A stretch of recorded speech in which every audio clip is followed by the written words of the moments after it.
Hello, mga kamaster, maraming salamat po sa lahat ng tumatangkilik ng ang tagapagtanggol, Diyos ng Digmaan. Paki-follow and subscribe mga master para sa mga susunod pang mga kabanata. Ang tagapagtanggol, Kabanata 776. Nang makita ni Lucas ang hindi nakakapinsalang ngiti ni Levi, naramdaman niyang nakaharap siya sa Grim Reaper. Si Levi ay mukhang epitome ng takot. Matalim ang titig niya kaya naramdaman ni Lucas na nakatingin si Levi sa kaibuturan ng kanyang kaluluwa, maging ang takot na bumabalot sa kanya ngayon. Ano ang nangyayari? Nanginginig ang katawan ni Lucas. Hindi siya kailanman natakot sa sinuman sa kanyang buhay, sa kabila ng maraming mga kilalang tao. Gayunpaman, sa hindi malamang dahilan, nakaramdam siya ng hindi maipaliwanag na takot na nakaharap kay Levi. Hindi mo ba ako pinigilan na umalis? Tanong ni Levi. I didn't. Nauutol na sabi ni Lucas, hindi makumplito ang kanyang pangungusap. Mukhang makakaalis lang ako pagkatapos mong mamatay. Isang walang awa na kislap ang sumilay sa mga mata ni Levi. Thud. Magsasalita pa sana si Lucas nang itama ni Levi ang isang suntok sa kanyang mukha, dahilan para bumulwak ang dugo mula sa kanya. Thud, thud, thud. Matapos ang ilang sunod-sunod na suntok ay napuno ng dugo si Lucas. Hindi ka makikialam sa babae ng sinuman. Habang pinupunasan ni Levi ang kanyang mga kamay at naglakad palayo, diretsong bumagsak si Lucas sa lupa ng may malakas na kalabog. Nang mawalan ng malay, tumulo ang dugo sa kanyang bibig. Nagsisi ang Prince Gang ngayon. Bakit natin siya pinigilan umalis? Mabilis, pumunta ka sa ospital. Kailangan nating iligtas si Lucas. Mabilis na nagtungo sa ospital ang grupo. Sa gusali ng opisina, nakahinga ng maluwag si Zoe nang makita niyang bumalik si Levi na hindi nasaktan. Gayunpaman, hindi siya nagtanong kung nalutas na ang usapin. Sa kanya, naniniwala siya na tiyak na maaayos ito dahil sa pakikasama ni Levi sa pamilyang Jones. Silas, pumili ng 2 elite mula sa security team para protektahan si Helena. Napakaraming tao ang nanliligalig sa kanya kamakailan. Itinuro ni Levi habang sinusulyapan si Helena. Naiintindihan. Tumanggo si Silas. Ang bagong security team ay binubuo ng mga pinaalis na sundalo. Lahat sila ay mga nangungunang mandirigma, armado ng mahusay na kasanayan sa pakikipaglaban. Nais ni Iris na maprotektahan din si Helena. Kamakailan, ang mga produktong elektroniko ng Morris Group ay inilabas sa merkado. Sa Helena bilang kanilang tagapagsalita, ang mga benta ay napakaganda. Ipinuhunan ni Zoe ang 50 bilyon ng pamilyang itim sa industriya ng elektroniko. Nangangahulugan ito na tinulungan ng Morris Group ang pamilyang Black na umani ng pinakamaraming kita. Levi, sumunod ka sa akin. May sasabihin ako sa'yo. Ipinatawag ni Zoe si Levi sa kanyang opisina. Levi, may naisip ka bang paraan para kumita ng 1 bilyon? Nais magtanong ni Zoe tungkol sa pag-unlad ni Levi. Gayunpaman, mukhang hindi niya ito sineryoso. 1 bilyon. Mababa ba ang tingin nila sa akin? Paano kung idagdag natin ang halaga sa 100 bilyon? Suggest ni Levi sabay tawa. Tumigil ka sa pagbibiro, may pakialam ka ba talaga sa akin? Ang tagapagtanggol, Kabanata 777. Natigilan si Levi sa biglang tanong ni Zoe.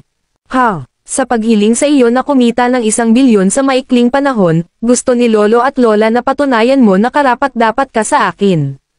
Pagkatapos, wala silang dahilan para paghiwalayin tayo. No matter what, it's an unchangeable fact that they're my relatives.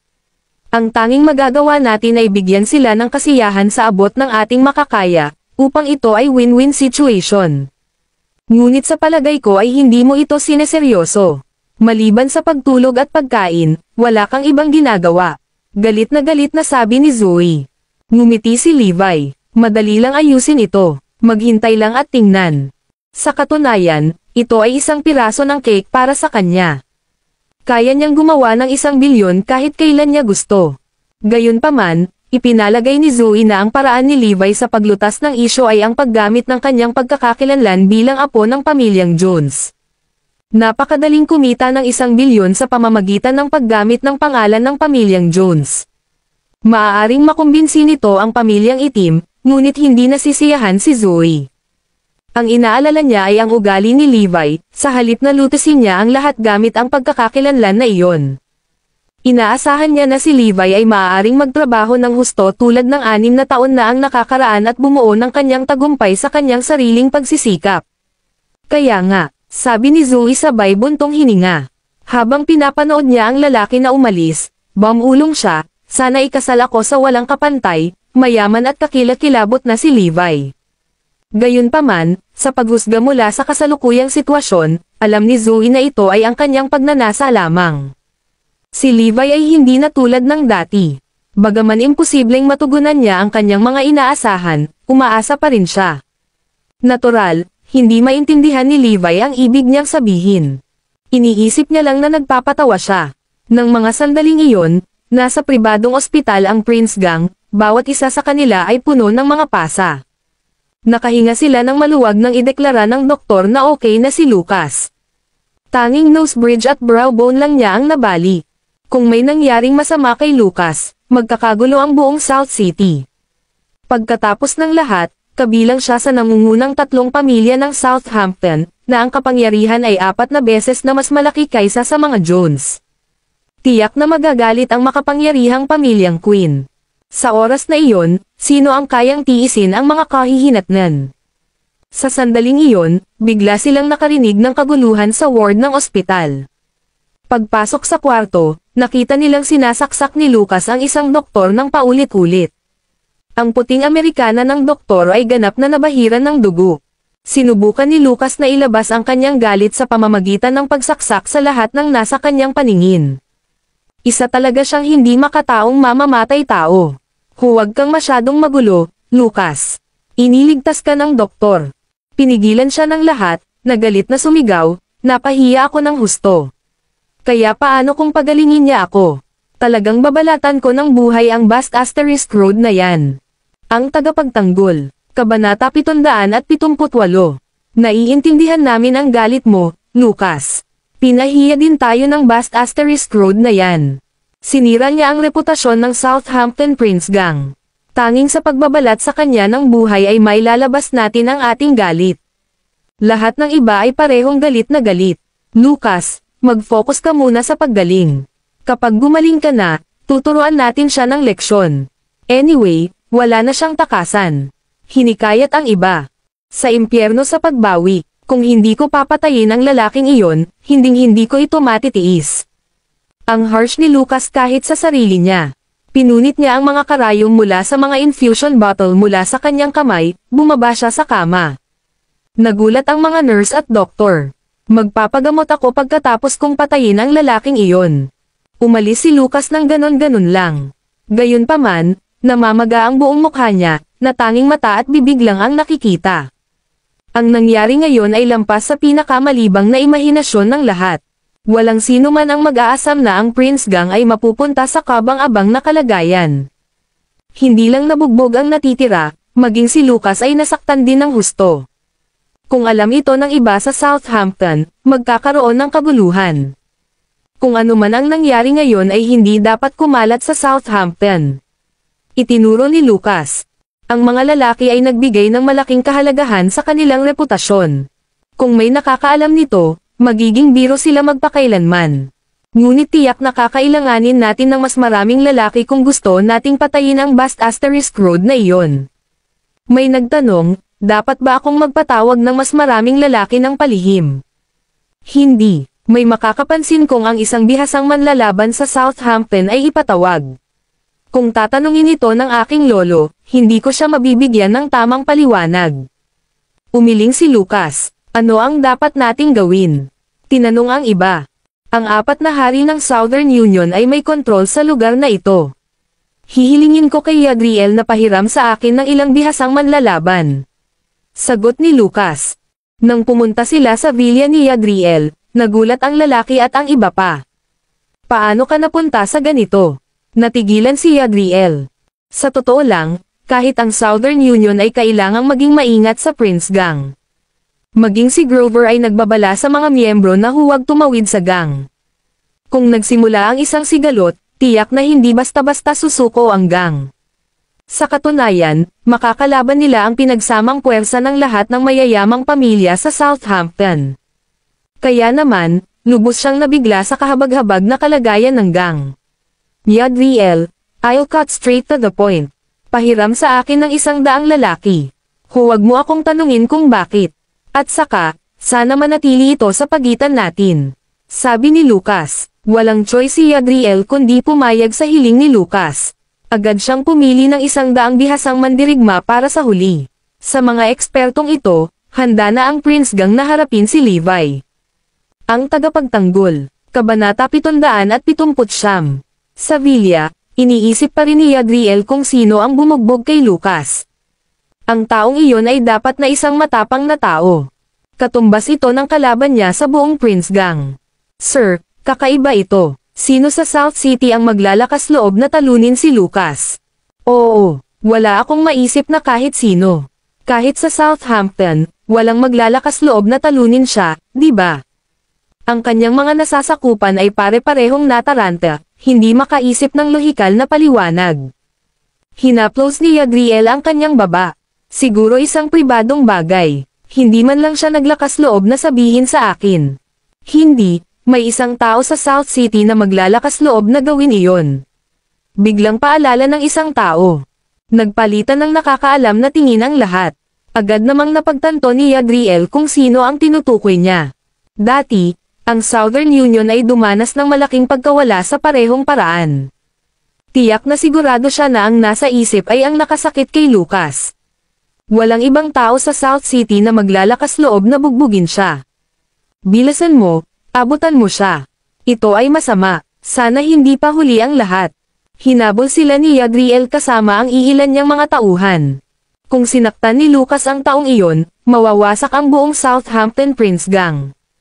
Pati pamilya nila ay masisira. Napakahalaga na pigilan sila sa oras. Gayunpaman, si Lucas at ang iba pa ay napakabilis, na nawala sa paningin ni Yadriel. Lucas, nalaman namin na ang lalaki ay tinatawag na Levi Garrison. Nakatira siya sa apartment building ng Morris Group kasama si Zoe. Mabilis na dumating ang insight. Okay, akayin mo kami dyan. Isang malamig, walang awa na kislap ang sumilay sa mga mata ni Lucas. Papatayin ko ang lahat doon, bago baliin ang mga paa ni Levi at pilayin siya. Pahirapan mo na lang siya sa kahit anong paraan. Gusto kong mamatay siya sa matinding paghihirap. Hindi pa rin nakontento, galit na nagpatuloy si Lucas, makikitulog pa nga ako kasama ang kanyang mga babae sa harap mismo ng kanyang mga mata. Then, looking at the rest, he announced, after I have a go with the ladies, you guys can sleep with them one by one, right in front of him. Gusto ko siyang pahirapan hanggang mamatay. Napasinghap ang lahat sa gulat. Talaga namang pervert si Lucas. Siya ay mas nakakatakot kaysa sa aming inaasahan. Hindi lang sa emosyonal at pisikal na paraan ang plano niyang pahirapan si Levi, kundi gusto rin niya itong pahirapan hanggang mamatay. Ito ay ganap na nakakatakot. Hindi natin siya dapat saktan. Lahat ay sinundan ng takot ang lalaki at hindi nagtagal ay nakarating na sila sa apartment building na pagmamay-ari ng grupong Morris. Hinarang sila ng mga security guard sa entrance. Sino ka? Anong ginagawa mo dito? Ang mga security guard ay mga kalaban ni Silas. Tinitigan nila si Lucas at ang iba pa ay maingat. Sa parehong oras, iniulat nila kung ano ang nangyayari sa control room sa pamamagitan ng walkie-talkie. Anong ginagawa natin dito? Nandito kami para pumatay. Sa isang walang awa na titig, nagbigay ng utos si Lucas. Ang daang bihasang mandirigma ay naglabas ng kanilang mga kutsilyo at sumugod pasulong. Ang tagapagtanggol, Kabanata 780. Anong ginagawa mo? Nang mga sandaling iyon, dumating si Levi at ilang lalaki. Sumugod din sina Zoe at Helena matapos marinig ang balita. Pagtingin sa daang armadong lalaki, nanginginig sila sa takot. Tumigil ka. Kaway ng kamay, sinenyasan ni Lucas na tumigil ang lahat. Bast Asterisk Road, magbabayad ka ng malaking halaga para sa ginawa mo. Sigaw ni Lucas. Ito ay isang pagpupulong sa pagitan ng mga kaaway. Nang makita ng Southampton Prince Gang si Levi, para silang nabaliw. Wala silang ibang hinaanggad kundi kainin ang karne ni Levi at inumin ang kanyang dugo. Walang sino man, maliban sa kanya, ang nagpahiya sa kanila ng labis. Lalong nagalit si Lucas. The moment he saw Levi, he was shooting at the latter with his eyes. Sa isip niya, naisip niyang napunit si Levi sa 100 piraso. Nakilala rin sila ng mga babae. Naging blanko ang isip ni Zoe. Akala niya ay naresolba na ni Levi ang bagay na iyon, ngunit hindi niya inaasahan na ang solusyon nito ay ang magpapatalo sa kanila. Bumalik sa bahay ng pamilyang Black, napagtanto na niya kung gaano kahusay si Levi sa pakikipaglaban. Talagang binugbog mo sila, hindi makapaniwalang tanong ni Zoe. Hiningi nila ito, kalmadong sagot ni Levi. Pero nadala mo ang sarili mo sa sobrang problema. Tingnan mo ang daming tao. Medyo nagalit si Zoe sa inasta ni Levi. Sa kabilang banda, nagsimulang magpanik si Helena. Lahat ng ito ay dahil sa akin. Sasamahan ko lang sila uminom. Walang mangyayari, paumanhin ni Helena. Akala niya ang buong gulo na ito ay nilikha dahil gusto siyang ligawan ng mga lalaki. Gayunpaman, hindi niya alam na si Lucas ay nakatutok na sa kanya at kay Zoe pabalik sa Southampton. Mabuti naman, hanggat nandito ako, hindi ko hahayaang mangyari iyon. Si Zoe ay isang mabuting pinuno na nagmamalasakit sa kanyang mga nasasakupan. Kaya naman, hinding-hindi niya hahayaang mangyari ang ganoong bagay. Tumawa si Levi. Pabayaan mo na ako. Ito ay isang piraso ng cake lamang. Ikaw, gulat na napatingin si Zoe kay Levi. Ang unang pumasok sa isip niya ay gagamitin ni Levi ang kanyang pagkakakilanlan bilang apo ng pamilya Jones. Ikaw si Levi Garrison, tama. How dare you hit us? Galing tayo sa Southampton Prince Gang. Ang nataman mo ay si Lucas. Hayaan mong sabihin ko sa iyo ito. Napasok mo lang ang sarili mo sa matinding gulo. Ang Prince Gang ay nagsimulang magbanta sa kanila.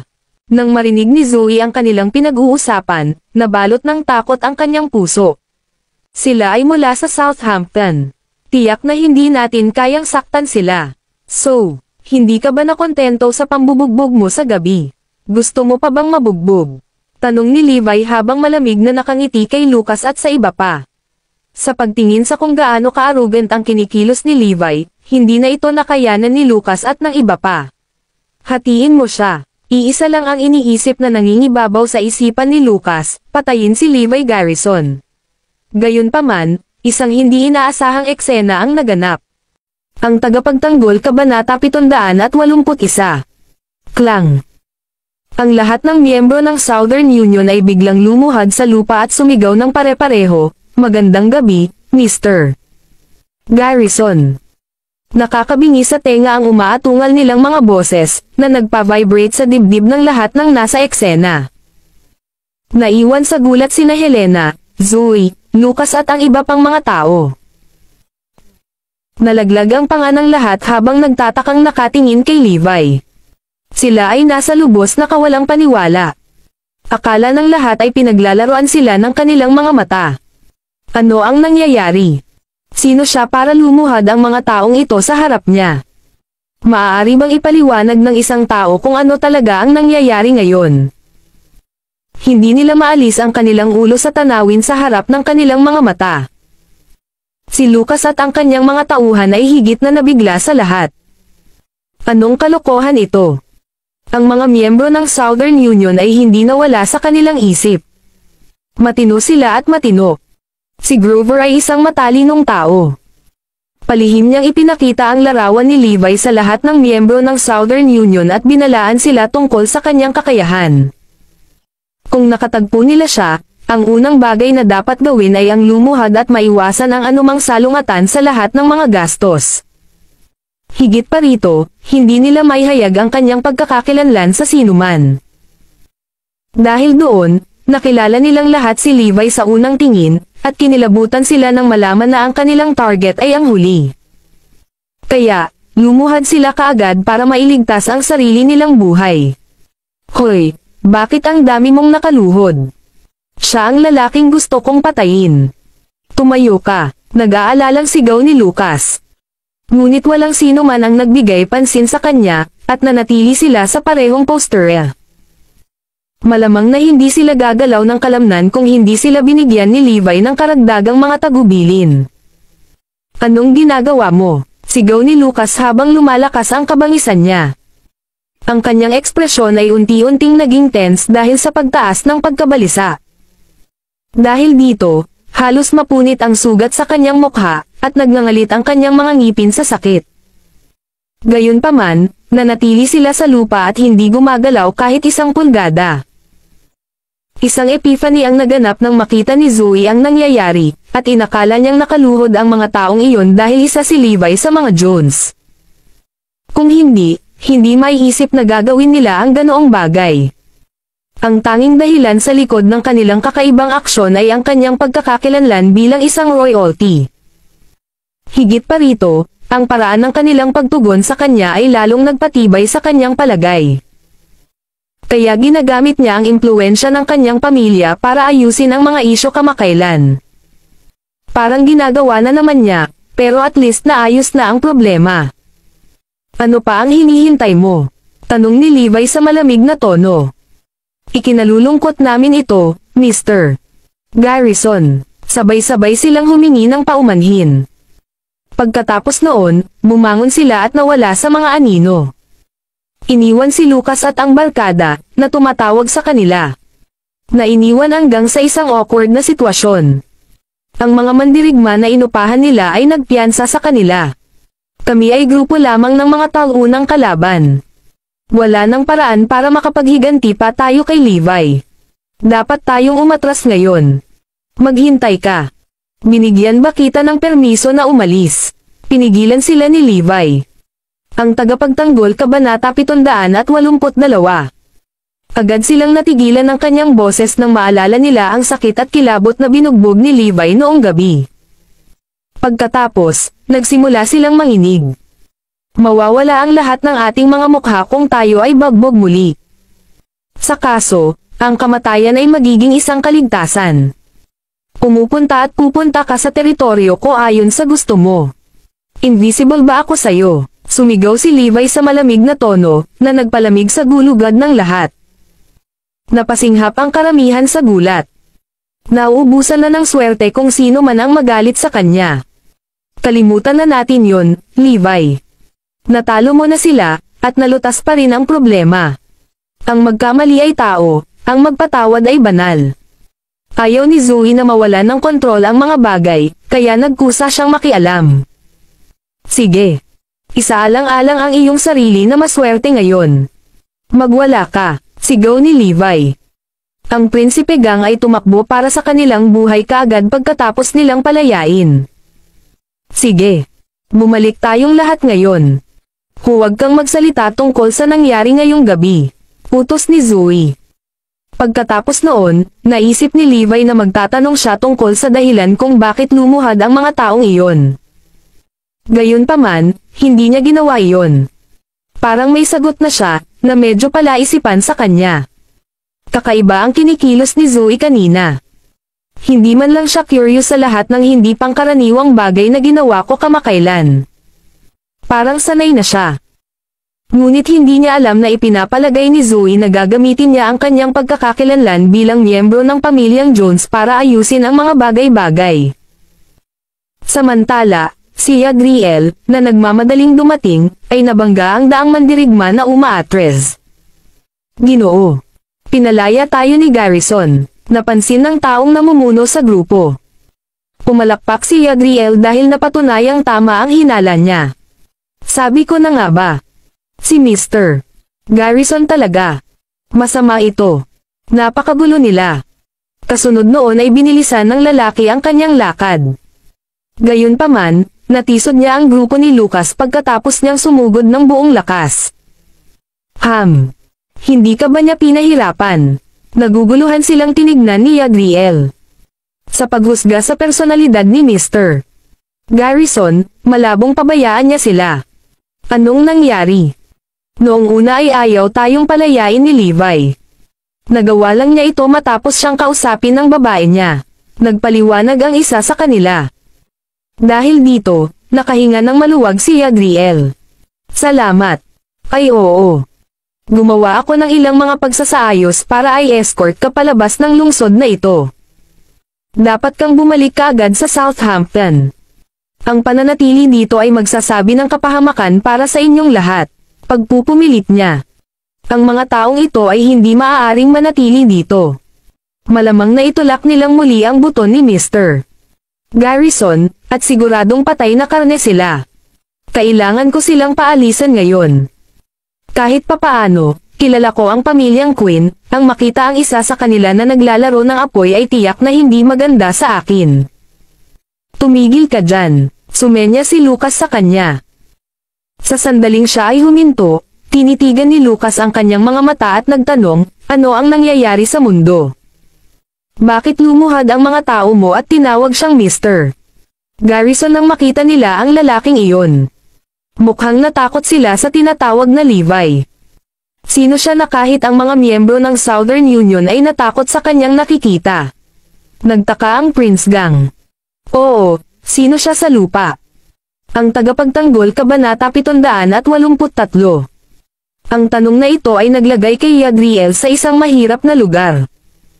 Dapat ko bang sabihin sa kanila? Paano kung ako ang sisihin ng mga nakatataas?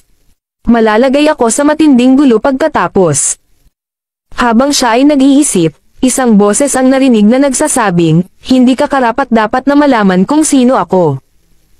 Maya-maya pagkatapos ng boses, dahan-daang lumitaw ang isang figure.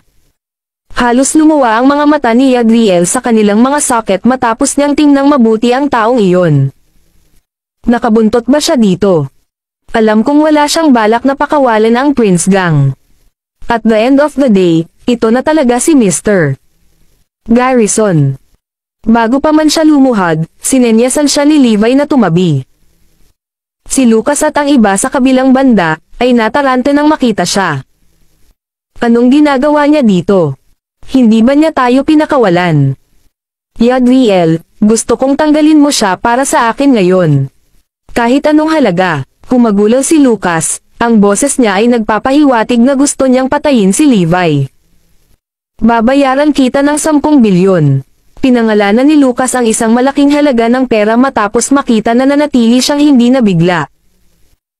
Kung isa sa alang-alang ang halagang handa niyang bayaran, halos masusukat ng isa ang antas ng kanyang kabaliwan at ang tindi ng pagkamuhi niya kay Levi. Nakahinga ng maluwag ang lahat matapos marinig ang kanyang sinabi. Nakakabaliw siya. 10 bilyon para sa ulo ni Levi. Ang daming niluluksa. Sa kanyang pagtataka, nanatiling walang interes si Yadriel at lumipat sa gilid. Hasiwan mo ang sarili mong gulo. Hindi ako makikialam. Walang pakialam na sagot ni Yadriel. Tiyak na kaakit-akit ang 10 bilyon. Ngunit kung kukuha ako ng trabaho, mamamatay ako bago ako gumastos ng 1 sentimo. Nagulat si Lucas sa mga pangyayari. Ano ang gagawin ko ngayon? Ang aming mga lalaki ay nasa Southampton. Karaniwan kaming nakaupo dito. Hindi mo ba sinabi na palayain tayo? Nanginginig na boses na tanong ni Lucas. Ang egoistic na Prinsipe Gang ay masunurin bilang isang tupa sa mukha ni Levi. Nagsimula silang matakot para sa kanilang buhay at kinatatakutan ang individual na tinatawag na Levi Garrison. Ang babae ko ang nangako na bibitawan ka, hindi ako. Natigilan ang lahat sa sinabi ni Levi habang nakakunot ang noo nito. Anong gusto mo? Nanginginig ang lahat. Sa bagay, nagkaroon sila ng phobia matapos siyang bugbugin. Kahit na ang isang baliw na tulad ni Lucas ay natakot sa kanyang kalokohan. Kailangan kong maging mas malupit para labanan ang isang tulad niya. Nagbabaka sakali ako na hayaan mo akong bumalik.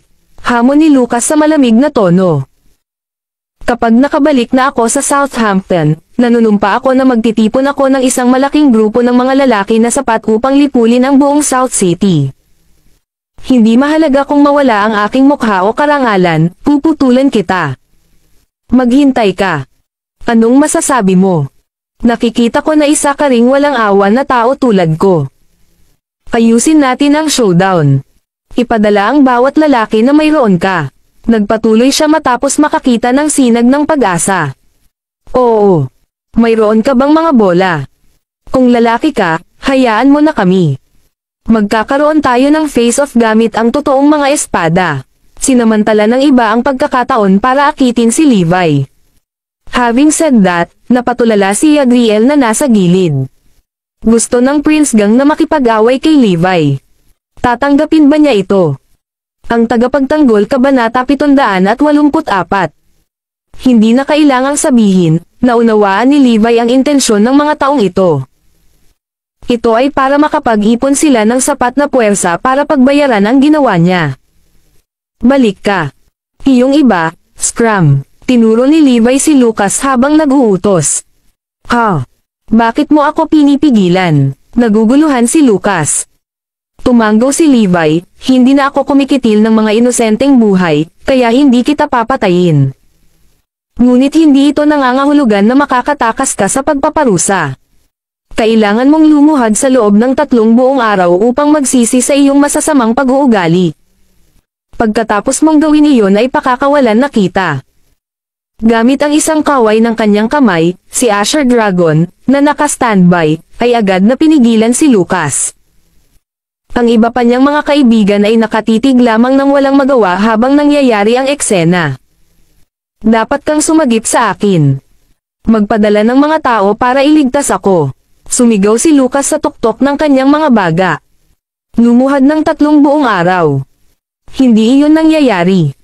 Sa tingin mo ba, ako, isa sa 3 pinuno ng Prince Gang, ay luluhod sa harap ng sinuman? Napaka-insulto. Ngunit maaari ko lamang ilagay ang aking pag-asa sa mga reinforcements ngayon. Walang sabi-sabi na hindi dapat umabot sa tenga ni Zoe ang balitang nakakulong si Lucas.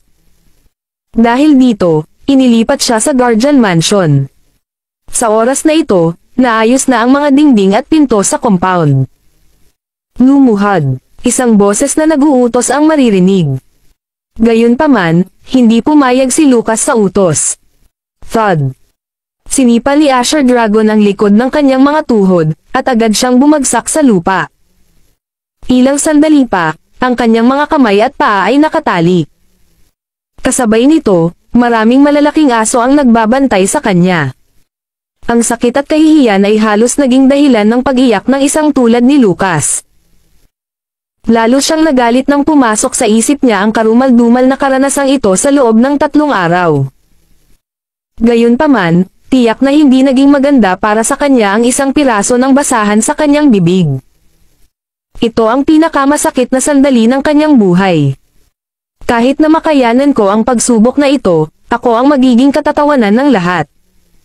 Si Levi ay walang isa kundi isang panuntunan. Hanggat ang kanyang bilanggo ay hindi namatay sa gutom, magiging maayos ang lahat. Kaya naman hindi gaanong pinansin ng kanyang mga nasasakupan ang nakaluhod. Nang hindi na makontrol ang sitwasyon, ang mga nakatakas na miyembro ng Prince Gang ay bumalik sa Southampton ng mabilis hanggat maaari. Naturally, walang sino man sa kanila ang nangahas na ipaalam sa kanilang sariling mga pamilya pagkatapos na malagay ang kanilang mga sarili sa ganoong malaking problema. Pabayaan ang pamilya Queen. Kaya naman, dali-dali nilang inabot ang natitirang 2 leader ng Prince Gang kinaumagahan. Isa sa kanila ay ang pinuno ng Prince Gang, si Jeren Gold, na ginawaran ng epithet na Prince. Siya ang pinakatanyag na tao sa mga nakababatang henerasyon sa Southampton at nagkataong tagapagmana ng pinakamalaking maharlikang pamilya sa lungsod, ang pamilyang Gold. Maging ito ay lakas, kakayahan, background, o iba pang aspeto, siya ay nagtagumpay sa lahat ng ito. Hindi pa banggitin ang kanyang walang halong kahusayan sa sinaunang sining ng Chi. May bulong-bulungan na kaya niyang makipagsabayan kay Grover. Tiyak, walang nangahas na hamanin ang kanyang posisyon bilang pinuno ng Prince Gang. Kaya, lahat ng mga batang tagapagmana ng mga kilalang pamilya sa Southampton ay ituturing siyang prinsipe. Sa kasalukuyang sandali, nakabathrobe si Jeren habang nakatingin sa mga lalaking nasa harapan niya. May nag-aalalang ekspresyon sa kanyang gwapong mukha habang ipinahayag niya, dahil ang bagay na ito ay nauukol sa Prince Gang, personal kong haharapin ito. Ang tagapagtanggol Kabanata 785. Ibigay ang utos sa lahat. Ipunan ang lahat ng ating puwersa at sabay-sabay tayong pupunta sa South City. Utos ni Jeren. Nang maibigay na ang pagtuturo, ang isa pang pinuno, na itinuturing na kapantay ni Lucas, ay nagmadali si Jackson na tipunin ang kanyang mga tauhan.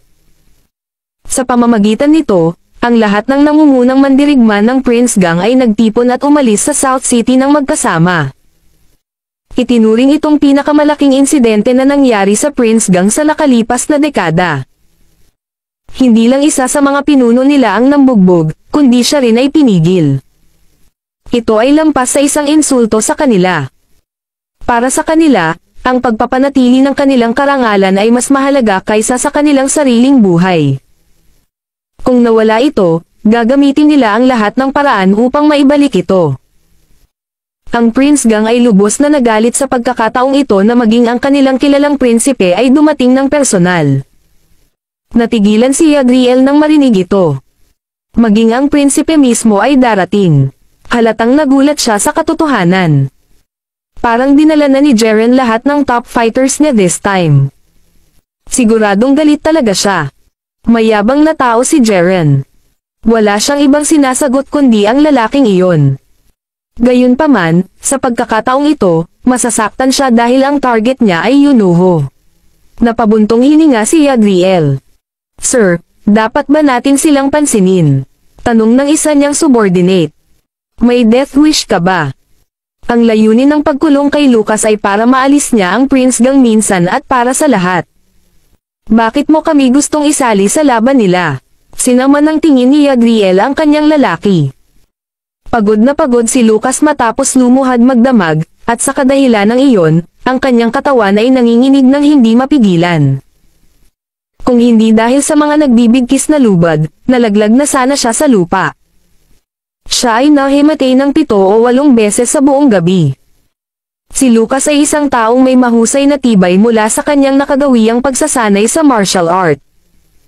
Kung hindi man siya makatiis, pinatunayan nito kung gaano ito kahirap na pagpapahirap para sa isang karaniwang Joe. Ang sinumang normal na tao ay makakatagpo ng kanilang pagkamatay pagkatapos lumuhad sa loob ng mahabang panahon na may hindi nagamot na mga pinsala at pamamaga. Maging si Lucas mismo ay alam na maaari lamang siyang humawak ng isa pang buong araw ng higit pa. Maaaring nasa matinding panganib siya kung magpapatuloy ito. Bakit wala pa sila? Nasa bingit ng kabuoang pagkasira si Lucas. Iyak siya ng iyak kagabi na pati luha niya ay natuyo na. Ang pagiging tretuhin na parang aso sa bahay ang bahaging higit na ikinagalit niya.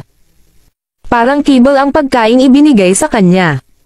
Gayunpaman, upang makakuha ng enerhiya, wala siyang pagpipilian kundi kainin ang mga ito. Ito na talaga ang pinakamadilim at pinakanakakahiya na sandali sa buong buhay niya. Ang kanyang karangalan at dignidad ay lubusang niyurakan ni Levi, kaya't hindi niya ito malalampasan maliban kung si Levi ay napatay ng kanyang sariling mga kamay. Vroom. Nang malapit na siyang mawalan ng pag-asa, maririnig mula sa malayo ang tunog ng mga makina ng sasakyan. Pinilit ni Lucas na idilat ang kanyang naluluhan na mga mata at sinilip ang tunog. Naningkit ang mga mata niya nang makilala niya ang pinanggalingan nito. Nandito na kayong lahat. Tumulo ang masasayang luha mula sa kanyang mga mata.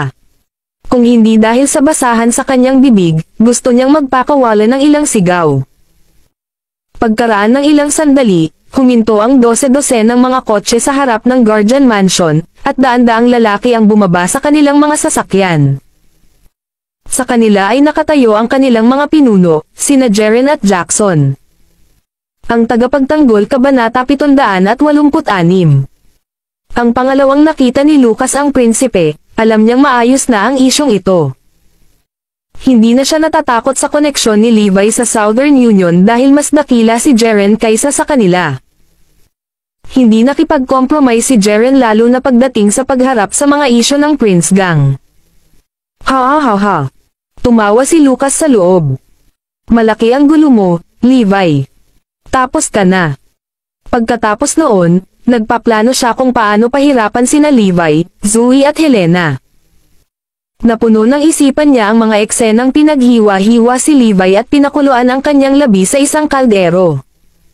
Thud, thud, thud, thud. Hindi nagtagal, ang mga unit ng bodyguard ay nagmarcha patungo sa Guardian Mansion at pumasok sa kanilang pormasayon. Lahat ay nilagyan ng mga armas. Pagkasabi nito, ang ilan sa kanila ay walang kamay, ngunit walang alinlangan na sila ay mga piling mandirigma na hinuhusgahan ng hangin sa kanilang paligid. Pagkalabas ng prinsipe ay sinundan siya ng 2 hanay ng mga lalaki. Bawat isa sa kanila ay may dalang sinaunang punyal. Ang mga lalaking ito ay mga personal na bodyguard ng prinsipe. Lahat sila ay mga highly skilled fighters. Magkasama nilang mapabagsak ang 4 na hari ng Southern Union. Ipinakita lang nito kung gaano kalakas ang mga taong ito. Kasama ang mga bodyguard ng iba pang miyembro, may kabuuang 200 nangungunang mandirigma sa pinangyarihan. Nag-aapoy sa galit ang mga miyembro ng Prince Gang matapos makita ang kaawa-awang hitsura ni Lucas. Public shame ang ito. Natapakan ang ating mga karangalan. Ito ay ganap na hindi mabata. Sa sobrang bilis ng tibok ng puso, may pumunta sa harap ng compound pero pinigilan ni Jeren bago pa siya makapagdulot ng kaguluhan. Sa 1 segundo, itinaas ni Jeren ang kanyang baril at hinayla ang gatilyo. Bang! Ang putok ng baril ay nagdulot ng isang spark mula sa nguso. Whoosh! Sa isang iglap, isa sa mga asong militar na inatas ang bantayan si Lucas ay naputulan ng ulo. Naaga ng ingay ang atensyon ng mga tao sa loob. Sa isang kisap mata, si Levi, Asher Dragon, at ang iba pa ay tumakbo palabas upang suriin ang sitwasyon. Anong nangyari? Nagalit ang lahat sa sandaling makita nila ang kanilang aso na sinanay sa militar na nakahandusay sa pool ng dugo. Ang asong ito ay kasama natin sa mahabang panahon.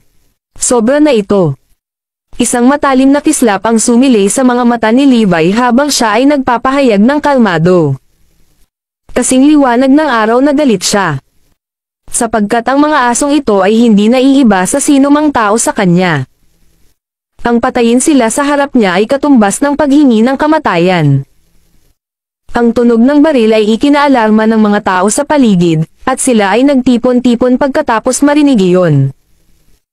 Mahigit 100 tao ang nagpakita sa isang kisap mata, at galit na galit silang nakatingin sa Prince Gang. Kilalanin ang iyong sarili. Nagalit si Asher Dragon. Si Jeren ng pamilya Gold sa Southampton. Karaniwan akong tinatawag ng aking mga kaibigan na prinsip. Nanatiling marangal ang pinuno. Tinitigan ang mga tao sa eksena gamit ang kanyang matalim na tingin, sinabi niya sa malamig na tono, ipinagkatiwala sa akin ng patriarch ng pamilyang Queen na kunin si Lucas Queen sa bahay. Oo. Nandito kami para kunin si Lucas pauwi. Sigaw ng mga miyembro ng Prince Gang. Sabay-sabay na pumila sa harapan ng isang unit ng bodyguards, lumuhad at humingi ng paumanhin, "We're sorry for coming late. Patawarin mo kami, Ginoo." Dahil dito, ipinikit ni Jackson ang kanyang mga mata at binatukan, "Malalim kang problema ngayon. Palayain ang aming kaibigan sa pagkakataong ito, kung hindi ay makukuha mo ito." Ang tagapagtanggol Kabanata 787.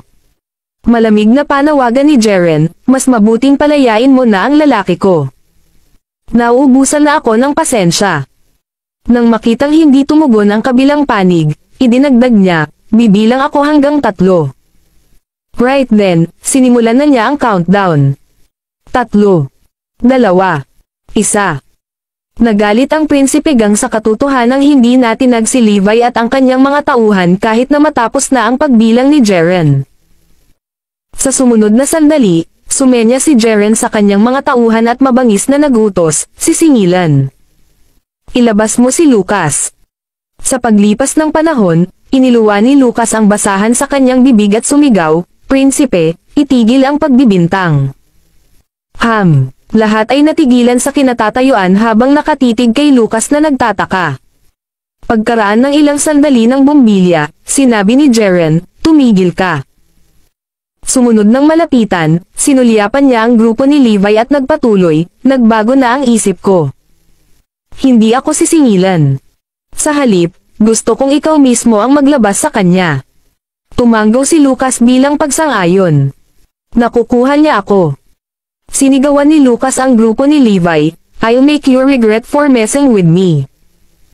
Simple lang ang intensyon niya, pinigilan niya si Jaren sa pagliligtas sa kanya para makuha niya si Levi na kusa siyang ilabas. Ang Prince Gang ay nagtipon ng isang napakagandang panoorin para lamang iligtas siya. Pati si Levi at ang kanyang mga kampan ay nanginginig na rin sa takot. At least, iyon ang inakala niya. Dahil sa takot, ilalabas ako ni Levi ng magalang. Hindi lamang ako masisiyahan, ngunit maibabalik din natin ang nawala nating karangalan. Gusto kong ilabas niyong anim si Lucas habang nakaluhod sa lupa. Bukas ng umaga ang limitasyon sa oras. Kung hindi, lilinisin ko ang lugar na ito. Ito ay magiging isang bloodbath. Kilala mo ang mga manunood na ito, tama ba? Lilipulin ko lahat ng tao sa lugar na ito, pati ikaw. Matapos itakda ni Jaren ang deadline, tumawa si Lucas at sinabing, "Well, I for one hope na hindi mo ako pakakawalan."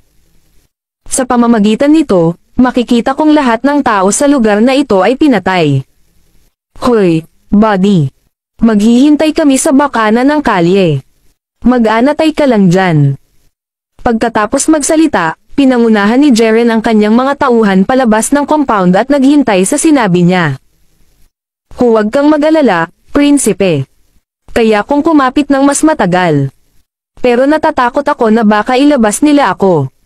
Ang boring pag ganyan. Gusto kong makita silang lahat mamatay. Nag-hysterical na tumawa si Lucas, parang baliw. Kasunod nito, nagtanong si Asher Dragon, ano ang susunod nating gagawin, sir? Sige. Maghihintay ako hanggang bukas ng umaga at tingnan kung paano niya planong patayin ang mga tao rito. Talagang galit na galit si Levi sa pagkakataong ito dahil paborito niya ang mga asong iyon. Ilibing mo sila, utos ni Levi. Maya-maya ay sinulyapan ni Lucas si Levi ng mayabang at nginisyan, tama na yan, panatilihin mo yan. Huwag mo akong ilabas at hintayin ang susunod na pagsikat ng araw. Ma'am. Alam na alam mo ang panlasa ko. Mahilig akong pumatay. Gusto kong makita ang mga taong namamatay. Ang tagapagtanggol Kabanata 788. Kung maglakas loob siyang itago ako rito, papatayin ni Prince ang lahat ng tao sa kalyeng ito. Gusto kong makitang mangyari iyon, kung ilalabas niya ako, sunugin ko ang eksenang dinadala ako ni Levi sa kanyang mga tuhod na parang aso sa aking alaala. I'm more than happy to see that, at makukuha rin natin ang ating karangalan. Napangiti si Levi sa sinabi niya at tinapik ang pisngi niya, hinding-hindi kita bibitawan. Dapat alalahanin mo muna ang sarili mo. Tingnan mo kung makakaligtas ka ngayong gabi. Ha ha ha. Siyempre gagawin ko. Sa pagkakataong ito, ang mga lansangan ng lungsod ay tiyak na maliligaw sa dugo. Tumawa si Lucas na parang baliw. 12 ng mga sasakyan ang nakaharang sa pasukan ng kalye. Ang Prince Gang ay naghihintay doon hanggang sa takdang oras. Prince, parang wala silang balak ilabas si Lucas. Isang kislap ng epiphany ang sumilay sa mga mata ni Jaren, at nagkomento siya, mukhang hindi kami sikat gaya ng inaakala namin. Bueno, malamang na hindi marinig ng mga tao mula sa isang rural na lungsod ang tungkol sa amin, lalo pat matakot sa amin. Tama iyan. Hindi man lang nila susubukang pigilan si Lucas kung alam nila ang tungkol sa atin. Habang pinag-aaralan ng lahat ang sitwasyon, nagkatitigan ang dalawang pinuno at sinabing, bukas natin sisirain ang mga mamamayan ng kalyeng ito. Magkakaroon ng pagdanak ng dugo sa bawat sulok. Hindi kami titigil hanggat hindi natatakot ang buong South City sa pag-iisip ng aming pangalan. Sa hinaharap, Madya'y gising sila sa malamig na pawis mula sa isang bangungot sa tuwing naaalala nila ang pangyayaring ito. Si Jaren ay maaaring mukhang magalang sa labas, ngunit siya ay isang determinado at matigas ang ulo na tao. Siya ay samando sa paglutas ng mga problema sa matinding mga hakbang at palaging gumagamit ng karahasan. Makinig ka. Dito tayo mag-istasyon ngayong gabi. Pagkatapos, buburahin natin ang lahat ng nasa kalyeng ito bukas. Utos ni Jaren. Oo, prinsipe, lahat ay tumugon sa pagkakaisa. Jackson remarked with a smirk, I think baka ilabas nila si Lucas. Sa tagal, dapat nalaman na nila tayo ngayon. Tama ka, Jackson. Sumang-ayon ang lahat. Pagkaraan ng mahabang panahon, si Lucas ay nanatiling nakaluhod habang si Levi ay hindi nagpakita ng paraan para palayain siya. Kahit na siya ay pagod, at ang kanyang katawan ay nasa gilid ng pagbagsak, siya ay may pagkasabik sa kanyang mukha. Matapos ang mahabang gabing paghihintay, walang bakas ng paglabas ni Lucas. Ang mga taong ito ay nagpasya na salungatin tayo hanggang sa wakas. Sa bukang liwayway, bumuga ng sigarilyo si Jeren, saka itinapon ang puwit sa lupa. Tara na, nagbigay ng instruction si Jeren. Mayroong humigit kumulang 200 mandirigma na sumusunod sa Prince Gang habang sila ay nagmamarcha patungo sa Guardian Mansion. Ang bawat isa ay may nakamamatay na tingin sa kanilang mga mukha. Ang tensyon sa kapaligiran ay napakakapal na maaaring maputol ito ng isang kutsilyo. Ang tagapagtanggol Kabanata 789. Maya-maya, nakarating na sila sa Guardian Mansion. Magpadala ng ilang unit para hindi ma-off-limit ang lahat ng eskinita sa lugar na ito. Patayin ang sino mang magtangkang tumakas. Naging malamig ang tingin ni Jeren, at naglabas siya ng nakamamatay na aura na nagdulot ng panginginig sa gulugad ng lahat. Agad na binantayan ng 12 ng mga lalaki ang mga labasan ng bawat daanan upang pigilan ang sino mang dumaan. Sa mismong sandaling ito, halos mapagod si Lucas pagkatapos magtipon ng bawat isang onsa ng lakas na makikita niya sa kanyang katawan. Siya ay nagtitiyaga sa matinding paghahangad na mag-isa sa kasalukuyan. Ganun pa man, tuwang-tuwa siya nang makita niya si Jeren na nakikisakay sa kanyang mga tauhan. Samantala, lumabas din si Levi at ang iba pa mula sa kanyang silid. Ha, humagalpak ng tawa si Lucas nang makita sila. Huwag kang magalit, punk. Kapag namatay ka na, ako na ang bahala sa mga babae mo. Sisiguraduhin kong pahihirapan ko sila ng buong lakas. Ha, sabi ni Lucas sa psychopathic na tono. Sa buong panahon na nakaluhod, walang naisip ang lalaki maliban sa mga paraan para pahirapan si Levi at ang mga katulad nito. Ang kanyang baluktot na isip ay nakaisip na ng higit sa 100 paraan upang bigyang kasiyahan ang kanyang sadistikong kasiyahan. Prinsipe, ilabas mo lahat maliban dito. Ipaubaya mo siya sa akin. Humagulong si Lucas. Sige. Pagkatapos sabihin iyon, tumutok si Jeren kay Levi at sinabing, ngayon, babayaran mo ang masakit na halaga para sa iyong mga handgal na pag-uugali. Papatayin ko lahat ng nandito. Patayin sila. Sa kilos ni Jeren, sinimulan ng lahat ng mga mandirigma ang kanilang walang diskriminasyong pagpatay sa mga tao sa lugar na ito. Bukod sa mga nagbabantay sa mga eskinita, mayroon pa ring 150 lalaki. Bilang mga bodyguard ng mga miyembro ng Prince Gang, lahat sila ay mga elite fighter sa kanilang sariling karapatan. Maaari silang maghagis ng mga banta sa Southern Union sa pamamagitan ng mga puwersang tulad nito. Swoosh! 20 mandirigma ang mabilis na tumakbo sa frontline. Tili! Hinugot ng mga lalaking iyon ang mga espada mula sa kanilang likuran. Ang talas ng mga sandata ay hindi mapapantayan, at ang mga refleksyon sa kanilang mga gilid ay nakasisilaw sa mga mata. Sa pamamagitan nito, ang mga nangungunang mandirigma ay sumisingil patungo sa kanilang mga target. Nang makita iyon, si Levi at ang kanyang mga tauhan ay napangiti. Lingid sa kaalaman ng kanilang mga kalaban, ang God of War at ang 5 Great Wars Regiment ay walang talo at hindi mapigilan sa larangan ng digmaan. Sila ang bangungot ng mga gumagawa ng mga kaaway sa kanila. Kung malalaman ng ibang bahagi ng mundo ang mga mangmang na mandirigmang ito na sinusubukang patayin ang Diyos ng digmaan at ang kanyang kasamang 5, ang panganang lahat ay mahuhulog sa sahig. Ang mga sumusunod ang magiging unang tugon nila. Sino ang nagbigay sa kanila ng lakas ng loob na gawin ito? Wala na ba sila sa isip? Gayunpaman, bago pa man marating ng mga manlalaban si Levi, may 2 metrong matipunong lalaki na hamarang sa kanilang daraanan. Klang! Klang! Klang! Sinubukan ng mga mandirigma na hampasin ang lalaki. Gayunpaman, na parabang ang kanilang mga espada ay naglalalas sa isang matigas na ibabaw, lumikha sila ng isang serye ng mga matunog na tunog ng metal. Halos magdulot iyon ng spark. Naramdaman ko ang hampas. Talagang umabot ito sa kanyang balat. Ngunit para itong tumama sa bakal. Patayin sila. Sinimulan nila ang isa pang alon ng pag-atake at muling hamampas. Basag. Basag. Basag. Nagulat sila nang makita ang kanilang mga putol na espada. Ang tagapagtanggol Kabanata 770. Nagkaroon ng patay na katahimikan pagkatapos noon. Lahat ay nabigla. Ano? Siya ba ang Iron Man? Impenetrable ang balat niya. Kahit na ang mataas na kalidad na espada ay nasira. Nakakakilabot. Habang umuungal ang matipunong lalaki, napunit ang kanyang tank top.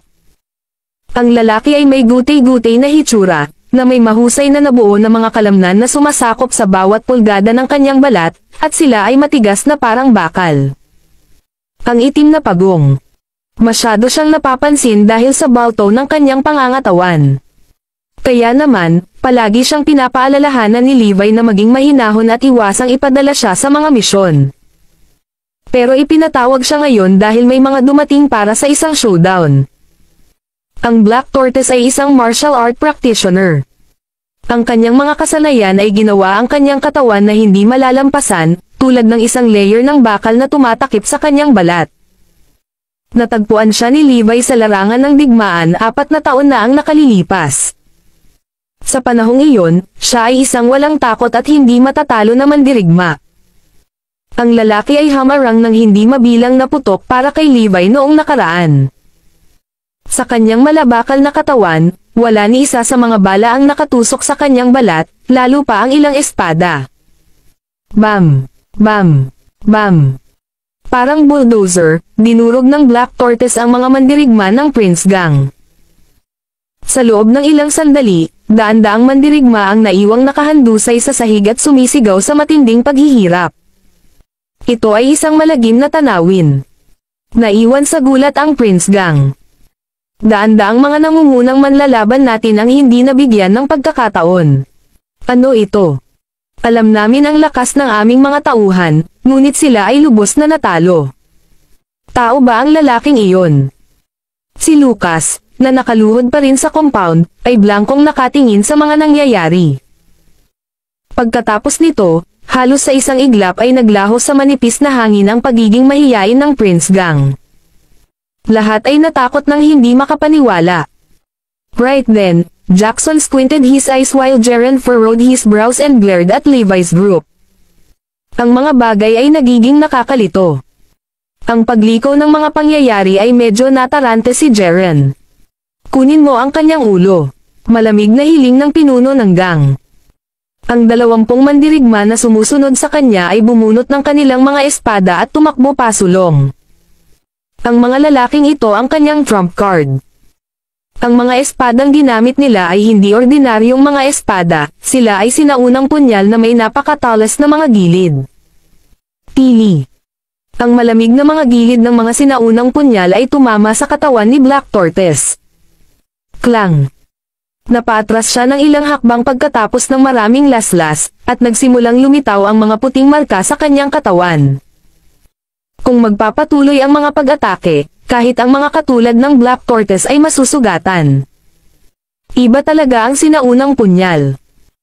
Napangiti ang mga miyembro ng Prince Gang matapos masaksihan ang eksena. Samantala, nakahinga ng maluwag si Lucas.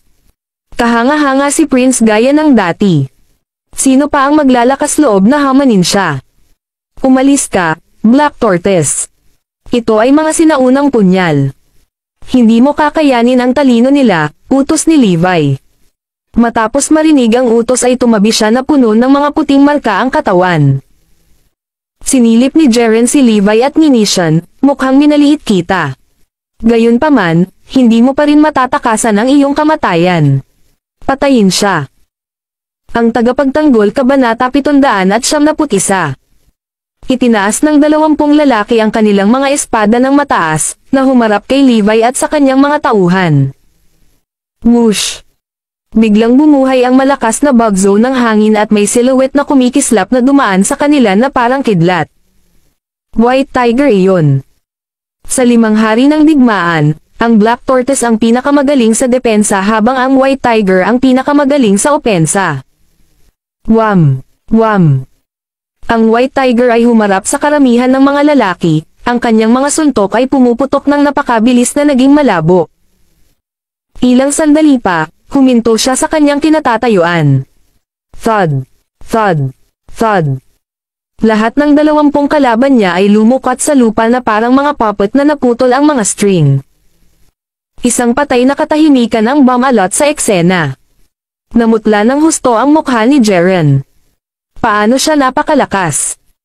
Ang mga lalaking ito ay dapat na ang pinakamahusay sa pinakamahusay, ang mga elite ng mga lalaki ng kanyang pamilya. Lahat sila ay sinanay mula pagkabata upang maging perpektong mandirigma. Minsan na niyang sinakop ang Southern Union gamit lamang ang 20 lalaking ito.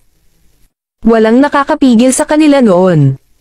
Ngunit ngayon, hindi nila kayang talunin ang isang tao. Iyon ay isang patunay kung gaano kalakas ang White Tiger. Tila nasiyahan sa kanilang husay, pinuri ng White Tiger, not bad.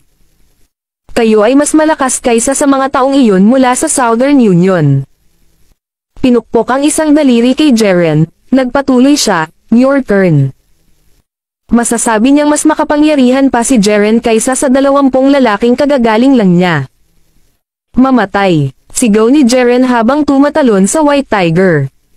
Marahas na nagsagupaan ang 2 lalaki at sumiklab ang isang matinding labanan. Ang pagkawasak na iniwan nila ay nakakatakot, na ang mga dingding ng bakuran ay gumuho at nagkawatak-watek ang mga pintuang gawa sa kahoy. Maging ang lupa ay nabasag ng husto, at ang ladrilyo ay naging alikabok sa ilang lugar. Ang Prince Gang ay nakanganga sa eksena na may dilat na mga mata habang si Levi at ang kanyang mga tauhan ay medyo humanga rin. Siguradong si Jaren ang pinakamalakas na kalaban ng White Tiger na nakalaban hanggang ngayon. Ang Erodia ay talagang isang bansang may maraming nakatagong talento. Ito ay malamang na sila ay makatagpo ng higit pa sa hinaharap. Kahit na nanonood ng matinding labanan ay kumukulo ang dugo sa kanilang mga ugat sa adrenaline at excitement. Wham! Matapos makipagpalitan ng higit sa 100 suntok, pinalipad ng White Tiger si Jaren na may mahusay na pagkakalagay. Bumagsak. Pagkahampas sa lupa, umubo si Jaren ng isang subo ng dugo. Hindi makapaniwalang tinitigan niya ang White Tiger. Paano magiging mas makapangyarihan ang isang taong mukhang kasing edad ko? Minsang sinabi sa kanya ng kanyang guro na siya ang pinakamatalinong manlalaban na nakita niya at tinansya na walang katulad niya sa buong Erodia. Ang patunay kung gaano mali ang kanyang guro na nakatayo mismo sa kanyang harapan. Sino kayong mga tao? Tanong ni Jaren sa nanginginig na boses. Ang mga miyembro ng Prince Gang ay ganap na natulala sa mga pangyayari. Ngayon lang sila nagsimulang magtaka tungkol kay Levi at sa pagkakakilanlan ng kanyang mga tauhan. Noong una, inakala nila na si Levi ay isang mahina na maaari nilang paglaruan ayon sa gusto nila. Kailanman ay hindi nila naisip na maaaring higit pa sa nakakatugon sa kanya at sa kanyang mga tauhan.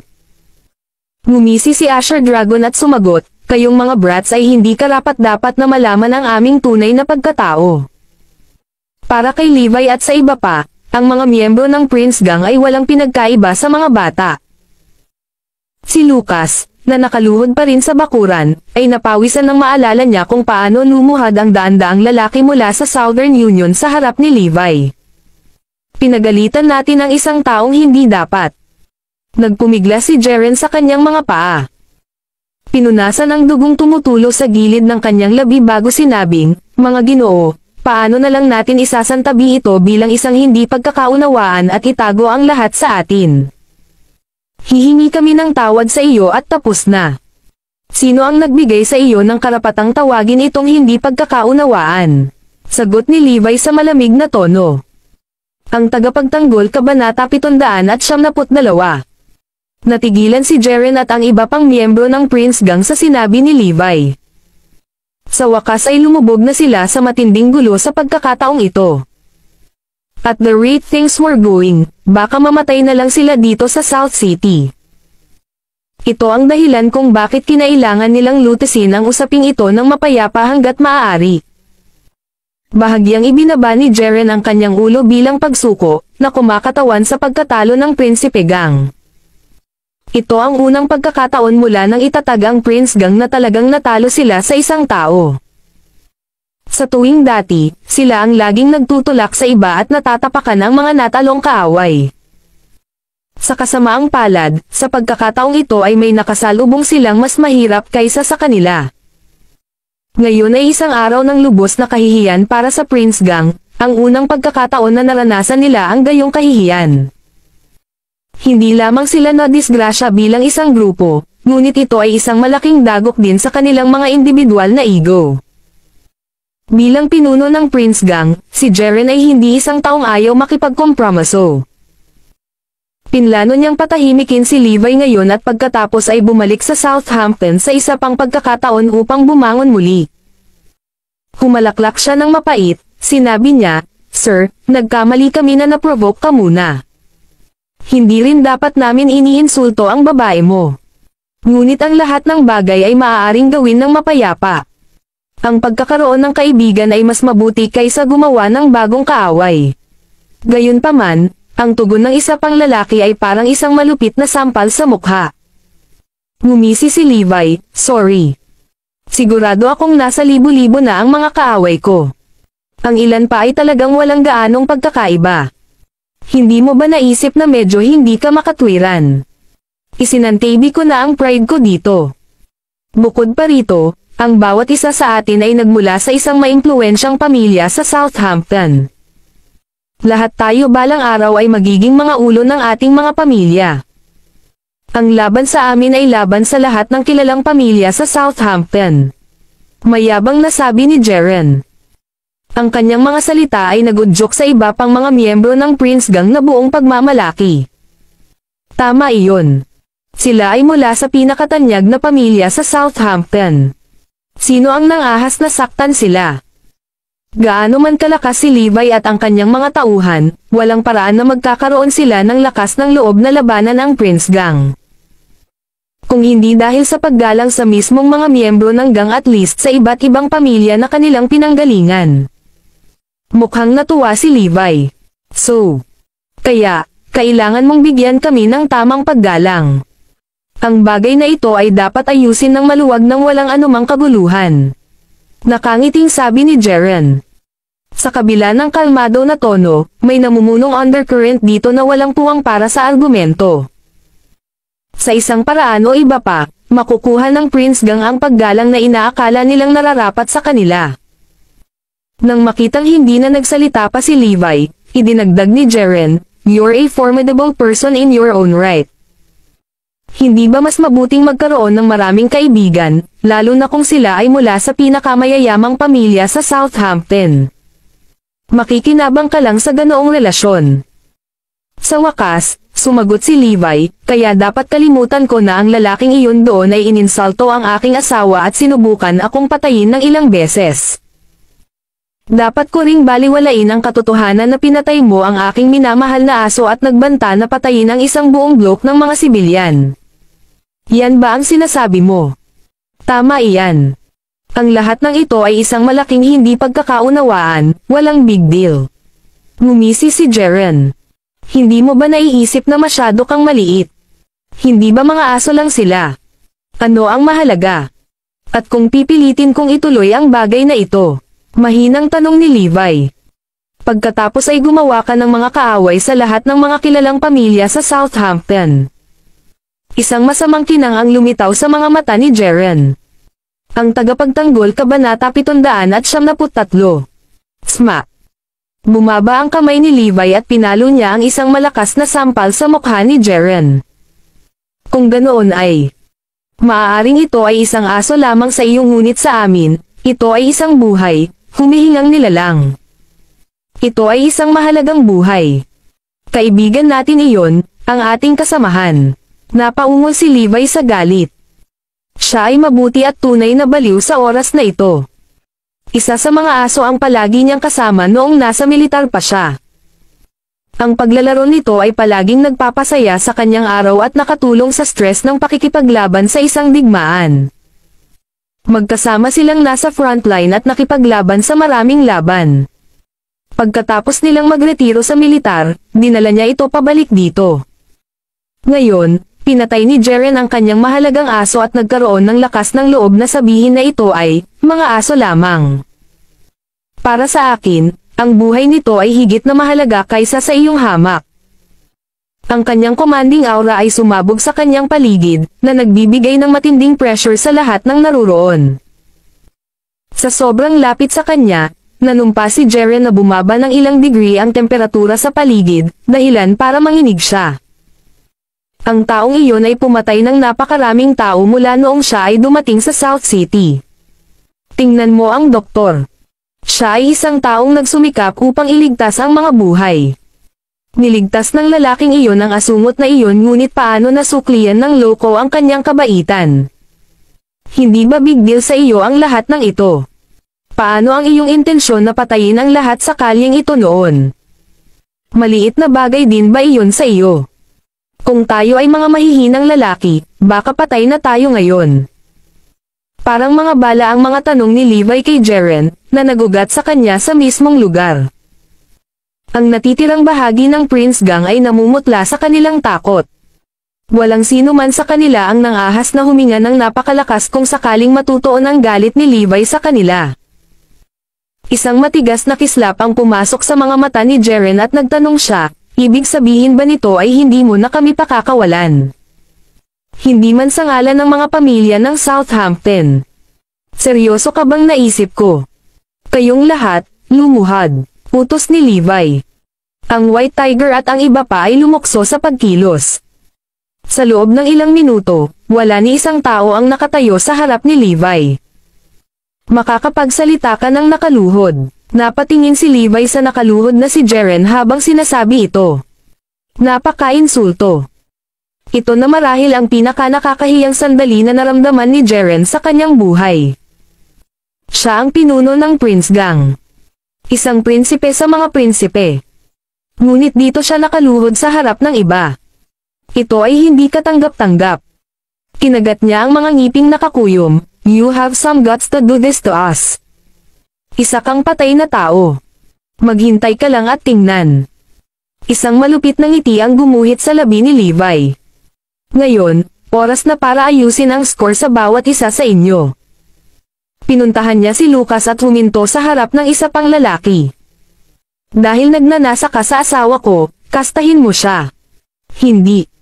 Ang matinding hiyaw ay napunit mula sa lalamunan ni Lucas at sa pagbuhos ng dugo, siya ay naging isang beteng. Sunod na itinoon ni Levi ang atensyon sa mga miyembro ng Prince Gang. Iniisip mo akong patayin, hindi ba? Hindi. W. Warren, sigaw nila bilang protesta. Baliin ang kanilang mga paa. Dahil hindi sila disiplinahin ng maayos ng kanilang mga magulang, gagawin ko ito para sa kanila. Isa pang koro ng masakit na hiyawan ang umalangaw habang sistematikong nabali ang mga binti ng mga miyembro ng Prince Gang. Ito ay talagang nakakatakot. Nang itoon ni Levi ang tingin kay Jeren, nagsimulang magpanik ang huli. Anong gagawin mo sa akin? Ang tagapagtanggol Kabanata 774. Naningkit ang mga mata ni Levi at malamig siyang nagsalita, hindi naman sobra-sobra ang pagputol ng braso para sa pagpatay sa aso ko, di ba? Dahil sa banta ay namula ang mukha ni Jeren sa alarma at nagpumiglas siya upang makatakas. Isa siyang prinsipe. Kung ang isa niyang braso ay naputol ng ganoon, masisira ang kanyang reputasyon ng tuluyan. Hindi na siya muling makakatingin sa mga mata ng sinuman. Hindi, pakiusap. Pag-usapan natin ito, okay. Ibibigay ko ang lahat ng gusto mo. Nag-aalalang daldal niya. Sa sandaling iyon, ang kanyang gusot na anyo ay ginawa siyang kamukha ng ibang normal na tao. Wala na ang kanyang kayabangan at prinsipeng kilos. Gusto ko ang aking aso. Nanlamig ang mga mata sa kanyang galit, pinandilatan siya ni Levi. Natigilan si Jeren sa sinabi niya. Patay na ang aso niya. Paano ko ito ibabalik sa kanya? Sa sumunod na segundo, Naroon ang metal na kislap ng isang talam na bumabagsak. Walang silbi ang kanang braso ni Jaren sa lupa. Kaagad, ang dugo ay nag-spray na parang isang pulang-pula na bukal. Ang kanyang mga pagungol ng sakit ay may halong sakit ni Lucas at ng iba pa, umaalingaw-ngaw sa malawak na patio. Kaya, napilayan ni Levi ang bawat miyembro ng Southampton Prince Gang. Ang tanging exception ay ang magkapatid na Jones, na umalis ng mas maaga at hindi nasangkot sa insidenteng ito. Ito ay isang mantsa na hindi kailanman mabuburi sa reputasyon ng prestihiyosong Prince Gang. Sa isang kisap mata, sila ay nahulog mula sa biyaya. Walang sino man ang inaasahan na ito. Napahiyaw si Jaren, mapapangako ko sa iyo na babalik tayo para maghayganti. Papatayin kita. Papatayin ko lahat ng pamilya at kaibigan mo. Hindi ako titigil hanggat hindi namamatay ang bawat isa sa kanila. Ngumiti si Levi ng mapait at sumagot, walang sino man sa inyo ang nadisiplina ng maayos noong bata ka pa. Ang alam mo lang kung paano gawin ay bully ang mahihina at itapon ang iyong timbang. Walang krimen na masyadong masama para sa iyo. Ang ginagawa ko lang ay turuan ka ng leksyon sa ngalan ng iyong mga magulang. Ngunit sa palagay ko ay hindi sapat iyon. Pagtingin sa kanyang relo, nagpatuloy siya, bago ang hating gabi ngayong gabi, ang iyong mga pamilya ay luluhod sa harap ko at humingi ng tawad sa iyong mga ginawa. Kung hindi, may kahihinatnan. Ikaw, kalokohan lang yan. How dare you demand that? Nakakahiya ka talaga. Itapon mo sila dito. Pinaalis sila ni Levi gamit ang kanyang kamay. Mabilis na ginawa ng kanyang mga tauhan ang sinabi niya. Sa kanilang kasalukuyang estado, ang mga miyembro ng Southampton Prince Gang ay talagang nakakalungkot na tanawin. Madilim ang mukha ni Jaren habang sumisigaw, bumalik tayo sa Southampton. Kailangan nating sabihin sa ating mga pamilya ang nangyari. Kung sino man ang may kinalaman sa nangyari kanina ay kailangang mamatay. Aalisin ko ang kanyang balat mula sa kanyang laman at iinuman ang kanyang dugo na parang ito ang pinakamagandang alak doon. Kukunin ko ang kanyang karne mula sa kanyang mga buto. Kapag tapos na ako sa kanya, magmamakaawa siyang mamatay. Maghayganti ka. Dapat tayong maghayganti. Ang iba ay sumigaw bilang pagsang-ayon. Walang mga salita upang ilarawan ang lawak ng kanilang pagkamuhi kay Levi. Samantala, pabalik sa Southampton, si Tyler at Wales ay nag-uusap ng walang ginagawa. Narinig mo ba si Lucas nitong nakaraang 2 araw? Iniisip ko kung nagawa niyang makuha sina Zoe at Helena.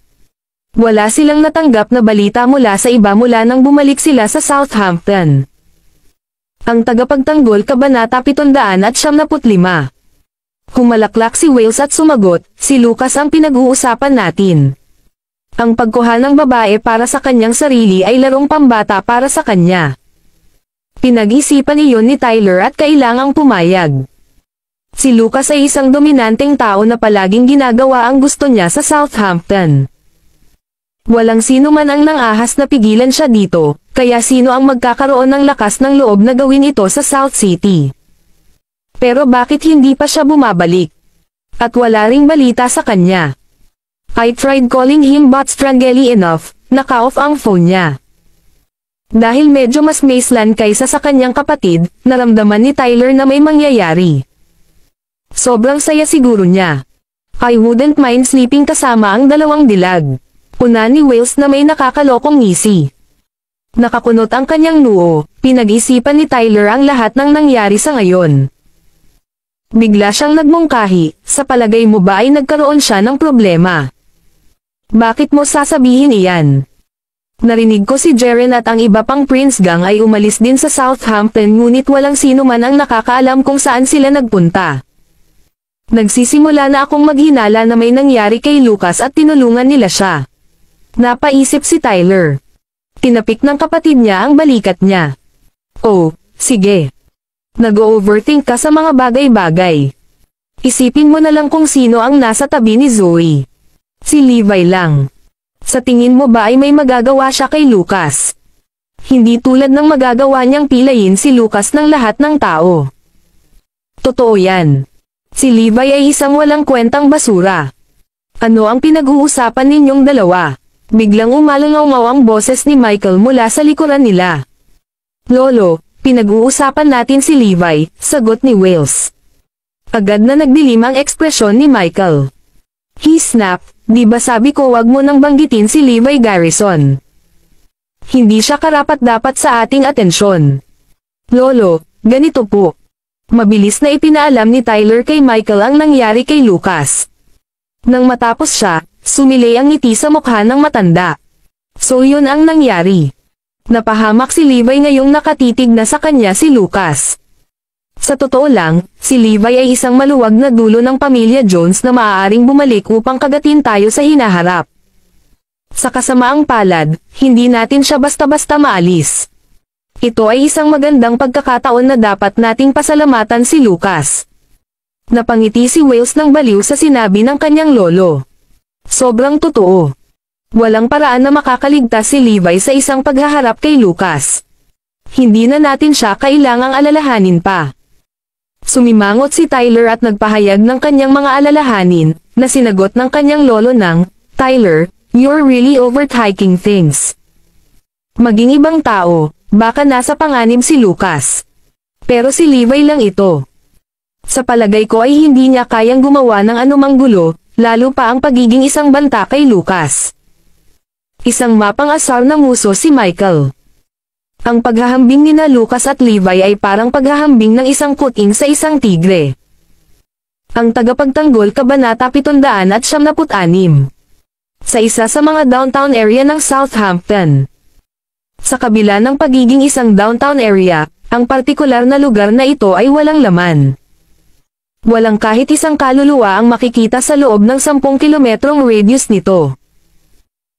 Ang kakaibang hindi pangkaraniwang bagay na ito ay maaaring mayugnay sa mga gwardya na nagpapatrolya sa bawat kalsada na patungo dito dahil ang lugar na ito ay nakalista bilang pribadong pag-aari.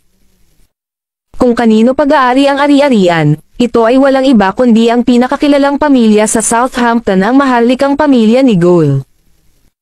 Ang pamilyang Gould ay sinasabing umiral dito sa loob ng halos 1,000 taon, isang patunay ng kanilang husay. Sa sandaling iyon, maraming tao ang nakahandusay sa lupa sa harap ng mga tarangkahan ng manor. Bawat isa sa kanila ay nabali ang mga braso o binti. Isang kawawang kaluluwa ang halatang kinapan habang patuloy na umaagos ang dugo mula sa pagitan ng kanyang mga binti. Ang tanging bagay na mayroon sila ay ang lahat ng mga ito ay mukhang lubhang nakakaawa. Ilang sandali pa, bumukas ang mga pinto ng mansyon at bumuhos ang isang malaking grupo ng mga tao. Kabilang sa kanila ang isang matandang lalaki na may manyeb na puting buhok na nakahawak sa isang tungkod na may ulo ng dragon. Ang matanda ay tila malapit sa 100 taong gulang. Bagamat hindi na siya maliksi tulad ng dati, kumikinang at matalas pa rin ang kanyang mga mata. Ang matanda ay walang iba kundi si Zab Ian Gould, ang patriarch ng pamilya Gould. Sa Southampton, magalang siyang tinawag na Elder Gould ng iba dahil siya ang may huling desisyon sa karamihan ng mga bagay. Ang kanyang mga salita ay panghuli, na nagpapas siya sa kinabukasan ng lungsod o sa kapalaran ng isang tao. Ang lahat ay parehong humanga at natatakot sa kanya, kaya tinatrito siya ng may lubos na paggalang. Si Jerry ang paborito niyang apo at siya rin ang pinaka-pinagmamalaki niya. Ginugol niya ang huling 20 taon ng kanyang buhay sa pag-aalaga at pag-aayos sa kanyang apo upang maging kahalili niya. Kaya naman, nang makita niyang nawawalan ng braso ang kanyang mahal na apo, sumabog siya. Bang! Ibinagsak niya ang kanyang tungkod sa sahig at agad na naputol ang patpat ng kahoy. RAAAARGH. Ibinalik niya ang kanyang ulo habang ibinubuhos niya ang kanyang galit sa langit. Ang iba sa pamilya Gould ay sumigaw din sa galit sa pagmamaltrato ng isa sa kanilang sarili. Sa Southampton, sila ay halos mga Diyos para sa lahat ng paggalang na ibinigay sa kanila ng mga tao. Ang lahat ay palaging yumuyuko upang pagsilbihan o pasayahin sila. Sa katunayan, kadalasan kung sino man ang kumausap sa kanila ay nakaluhod. Sila ang pinakamakapangyarihan at kilalang pamilya sa Southampton. Ang takot na naramdaman ng lahat sa kanila ay nakaugat na kung kaya't marami ang magdurusa sa insomnia sa pagbanggit lamang ng kanilang mga pangalan. Ang ilan ay katutubo pang ang makaramdam ng pagnanasang lumuhad. Ito ay humantong sa walang sinumang nangahas na saktan si Jeren at ang kanyang mga kaibigan, na iba pang iba't ibang kabataang tagapagmana ng mga kilalang pamilya. Ang hindi inaasahan ng sinuman ay ang isang tao ay magiging matapang na pumutol sa braso ng prinsipe. Sa kabila ng pagkawala ng braso, sumasayaw ang saya sa mukha ni Jeren. Sa kasamaang palad, nakilala namin ang isang hindi kapani-paniwalang malakas na kalaban sa pagkakataong ito. Pinatay ko ang aso niya at pinutol niya ang braso ko bilang paghihiganti. Pinilayan din niya ang bawat isa sa amin mula sa Prince Gang. Hindi lang iyon, pero sinasabi rin niya na kailangan siyang puntahan ng ating mga magulang bago maghating gabi ngayon at lumuhad habang humihingi ng tawad. Sino ang gumawa nito? Angal ni Zabian. Ang tagapagtanggol Kabanata 777. Sinundan ng katahimikan ang tanong ng Patriarch. Wala pang ibang miyembro ng pamilya ang nakakita sa matandang lalaki na galit na galit. Nako, galit na galit si Elder Gold sa pagkakataong ito. Isang lalaki mula sa South City na tinatawag na Levi Garrison. Siya ay may ilang mga dalubhasang mandirigma na kasama niya. Hindi ako katugma sa kanyang pinakamalakas. Paliwanag ni Jeren. Si Elder Gold nga pala, parang kamag-anak sila ng Southern Union. Personal kaming nasaksihan habang ang mga miyembro ng Southern Union ay lumuhad sa harap niya. Tumanggo ang isa sa mga miyembro ng Prince Gang. Paano kung konektado sila sa Southern Union? As if naman natatakot ako sa kanila. Wala akong pakialam kung sino siya, papatayin ko siya kahit taga Oakland City siya. Nanlalaki ang mga mata ni Zabian habang nagutos, makipag-ugnayan sa lahat ng iba pang pamilyang sangkot sa insidenteng ito. Sabihin sa kanila na magtipon kaagad dito. Ngayong gabi, personal kong aakayin sila sa South City. Gusto kong makita kung sino sa mapahamak na lungsod na iyon ang maglakas loob na tumanggap ng paghingi ng tawad mula sa akin. Lahat ng naroon ay namangha sa kanyang sinabi. Hindi nila akalain na darating ang araw kung saan pupunta si Zabian sa isang maliit na lungsod gaya ng South City mismo. Sa lalong madaling panahon, dumating ang patriarch ng pangalawang maharlikang pamilya ng Southampton, si Mario Hunt. Nagalit siya nang malaman niyang baldado ang apo niyang si Jackson. Lalong nagalit ang patriarch ng pamilya Queen na si Hayden Queen. Ang kanyang mahal na apo ay kinapan na parang hayop. Iyon ay hindi katanggap-tanggap. Makalipas ang ilang sandali, naruroon lahat ang iba't ibang ulo ng mga pamilya. Sa nangungunang 30 prestihiyosong pamilya sa Southampton, ang tanging pamilyang wala rito ay ang mga Jones. Tandaan, ang usaping ito ay may kinalaman sa ating reputasyon. Dapat muna tayong maging low profile sa ngayon. Ano man ang maaaring maghintay hanggang matapos nating harapin ang mga barbarong ito sa South City. Mariing utos ni Zabian. Gaya ng inaasahan, agad namang sumang-ayon ang lahat sa kanyang plano. Sa pamamagitan nito, ang 29 na pamilya ay sama-samang nagtungo sa South City. Dahil kailangan nilang maging low profile, hindi sila nagdala ng maraming lalaki. Gayunpaman, ang mga dinala nila ay ang pinakamahusay na manlalaban na mayroon sila. Ang grupong ito ng mga nangungunang mandirigma sa Southampton ay higit pa sa sapat upang sirain ang Southern Union ng ilang ulit. Sa Guardian Mansion ng South City, si Levi ay nanonood habang si Asher Dragon at ang iba ay nag-aayos ng mga dingding. Nabaluktot ang mukha niya sa inis na ekspresyon habang galit na bumubulong, ito na ang pangalawang beses na nawasak ang mga pader na ito. Sa susunod, itutulak ko ng kanya ng sinumang samaire sa kanila. Tuwang-tuwa si Kirin, Sir, maaaring mangyari iyon ng mas maaga kaysa sa inaakala mo, kahit ngayong gabi. Sigurado akong bumalik ang mga brats na iyon para humingi ng reinforcements. Maghihintay ako. Bored na sagot ni Levi habang inaalis sa isip niya ang bagay na iyon. Sa sandaling iyon, maraming tao ang lumitaw sa looban. Nakilala niya si Mike, ang Commander-in-Chief ng South City War Zone, at si Percy, ang Commander-in-Chief ng Northampton Warzone. Gayunpaman, ang iba pang anim ay hindi niya kilala. Huminto ang 8 lalaki sa harap ni Levi at sumaludo sa kanya. Magandang araw, Chief. Nakangiting nagsalita si Percy. Sir, ang 8 war zones ay isinasaalang-alang ang magkasanib na ehersisyo sa lalong madaling panahon. Ang mga lalaking ito ang commanders-in-chief ng iba pang 6 na war zones. Ang tagapagtanggol Kabanata 778. Ito ang commander-in-chief ng Southampton War Zone, Clark Pond. Hello Chief. Isang karangalan na makilala ka. Excited na sabi ni Clark. Ang Southampton War Zone ay isang napakahalagang lugar. Mula sa pananaw ng militar, mas mahalaga ito kaysa sa Northampton at South City War Zones. Kaugnay nito, mas mahalaga ang posisyon ni Clark kaysa kina Mike at Percy. Ngumiti si Levi, narinig kita. Nagulat si Clark na talagang naalala siya ng God of War. Ito ay isang karangalan ng habang buhay para sa kanya. Nagsimulang magpakilala si Percy sa iba. Ito ang Commander-in-Chief ng Haven War Zone, si Zayden Fairfield. Chilshire War Zone, Weston Zink. South Lake War Zone, Stanley Hodge. Narito, Darren Maxon mula sa North Lake War Zone. At panghuli, si Zayden Ziegler mula sa Westview War Zone. Tuldok. Nakipagkamay si Levi sa 5 pa. This made them so excited and emotional, na para ba ngayon lang nila nakilala ang kanilang idolo. Laking gulat nila. Hindi nila inaasahan na ang maalamat na Diyos ng digmaan mismo ay magiging madaling lapitan at down to earth. Chief, ano ang nangyari sa mga dingding at sahig dito? Curious na tanong ni Clark. Walang anuman, may bumunggo sa kanila. Sabi ni Levi. Ano? May nag-away dito.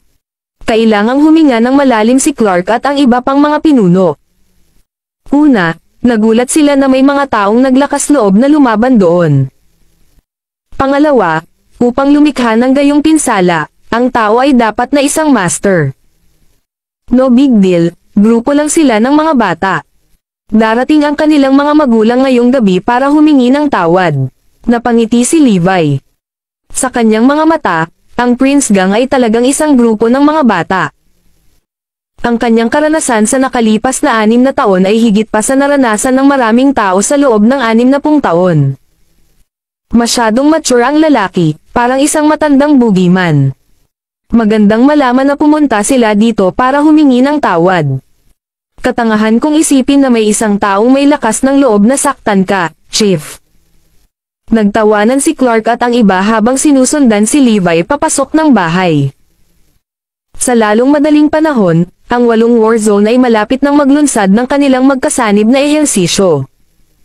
Gusto nilang magbigay ng ilang mungkahi si Levi, dahil ang pangunahing layunin nila ay magbigay pugay sa kanya. Edinburgh Manor, Southampton. Tinawag ni Michael sina Tyler at Wales. Baka may mangyari sa lalong madaling panahon. Sabi ni Michael.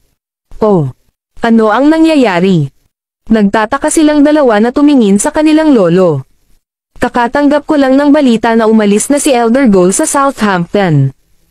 Walang nakakaalam kung saan siya nagpunta. Sabi ni Michael. Ano? Paano ito posible? Ang lalaki ay hindi umalis sa Southampton sa nakalipas na 50 taon, hindi ba? Laking gulat ni Tyler. Nangangahulugan ang pag-alis ni Zab Ian Gold sa Southampton na may mangyayaring napakalaki. Ilang dekada na siyang hindi nakakapunta kahit saan. Sabi ni Tyler, may kinalaman kaya ang bagay ni Lucas dito. Ang tagapagtanggol Kabanata 779. Imposible yan. Sa bagay, 2 babae lang.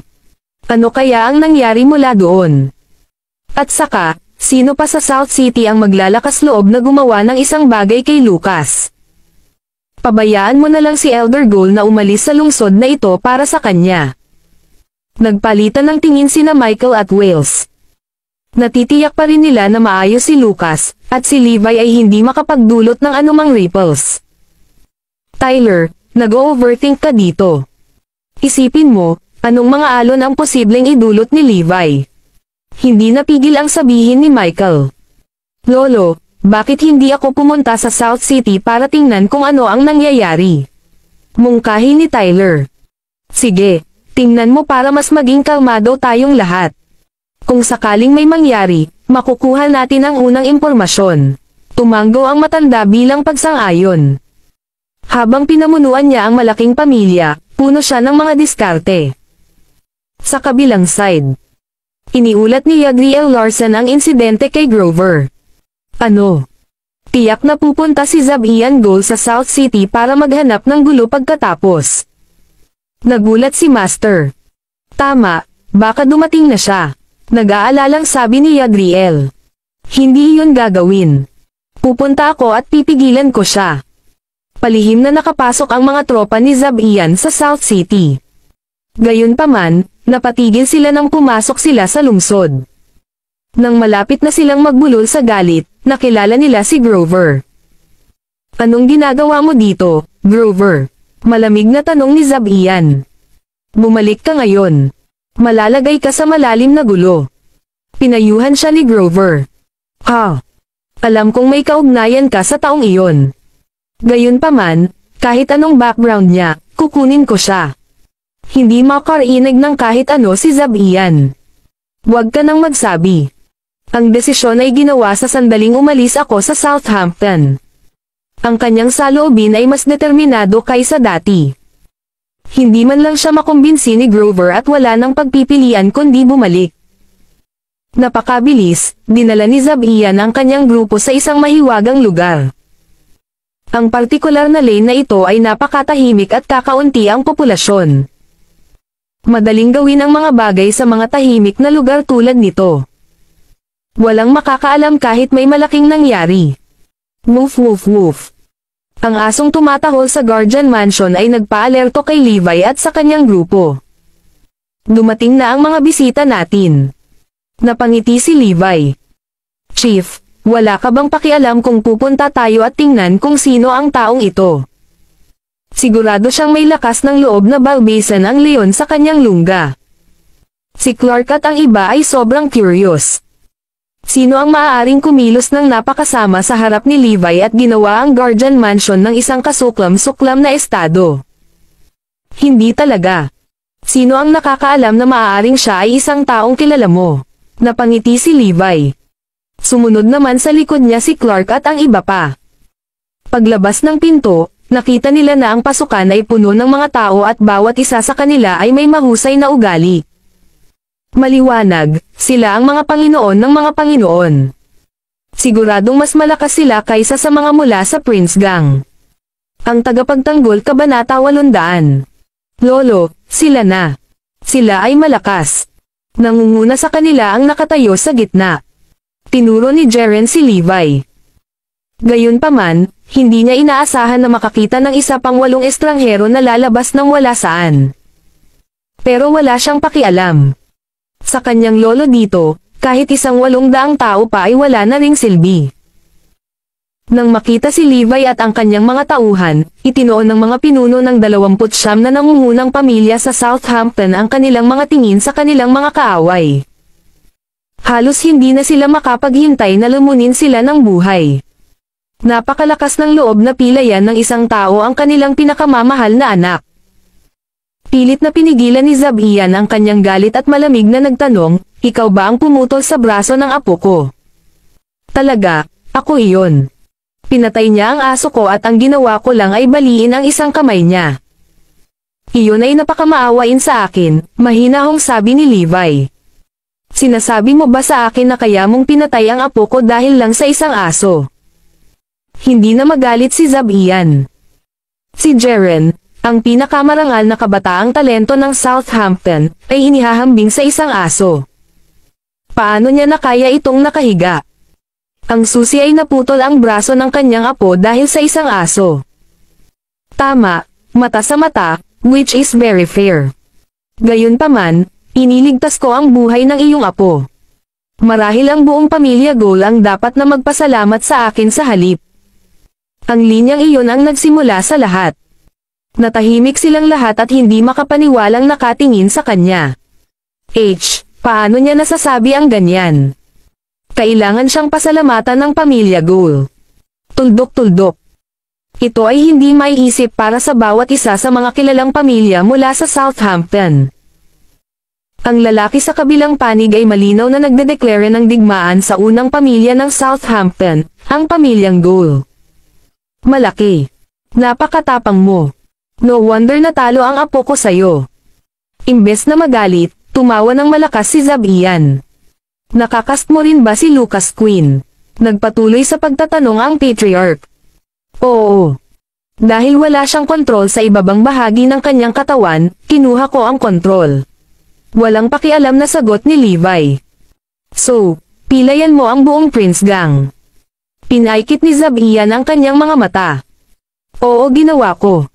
Dahil hindi sila tinuruan ng maayos ng kanilang mga magulang, ginawa ko kayong lahat ng pabor at tinuruan ko sila ng leksyon. Nakatitig din ng diretso ang mga mata ni Levi kay Zabian. Excellent, narinig naming lahat. Inamin niya ang lahat ng krimen. Sinabi ni Zabian sa ibang tao. Napasigaw ang lahat. Mata sa mata. Paghihiganti. Paghihiganti. Bumungad ang boses ni Levi. Hindi ka ba nandito para humingi ng tawad? Natigilan si Zabian.